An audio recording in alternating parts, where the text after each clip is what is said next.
The peri-urban police became a tormenting presence in my life. They always came unannounced, at any time of day or night. Gradually, I came to accept and to dread their presence as a way of life. My father was laid off one day. He went to obtain a permit so he can search for a job. At the bus stop, the peri-urbans came. They took him. His crime, unemployment, the worst a black man could commit. Money was now scarce. We hadn't paid rent in 3 months. We couldn't celebrate Christmas. When Granny came back, she paid the rent. Soon, she was out of money. We were forced to go to Malati to search for food. We were good at finding half-eaten foods. I was puzzled. Why people threw away such good things. One day, as we were digging, my mother screamed. I went to see what it was. My mother had found a dead baby. Alexandra was soon to be demolished, for it had been declared a black spot to make way for housing for white people. We moved to 13th Avenue, dark, rat-infested alleyways everywhere. People were in a constant state of flight. From the police, almost 3 years of constant police terror. I woke up expecting a raid. My mother began dropping hints. I would soon go to school.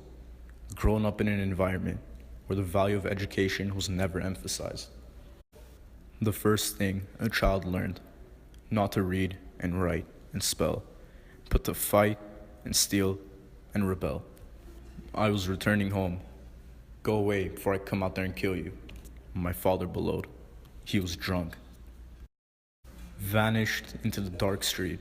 I ran, without stopping, to Granny's house. I found my mother, her face swollen and bruised, her eyes puffed up.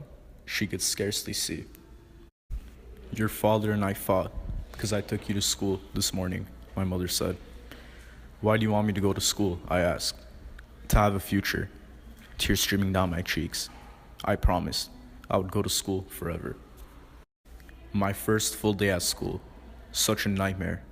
The place was like a madhouse. I dreaded the whipping the teachers meted out.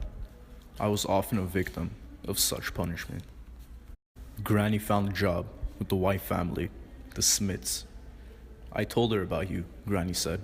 She started giving me comics. I couldn't understand why white people would suddenly give a black child things. Out of the goodness of their hearts? No. White people had no hearts. I have been learning that my whole life. They were to be feared and hated. They have everything. We have nothing. They eat well, we eat trash. Everyday occurrences of beatings, starving, crying, just to live? Why? Because of my skin? White people build nice houses, so why can't we? They can have a lot of money, so why can't we?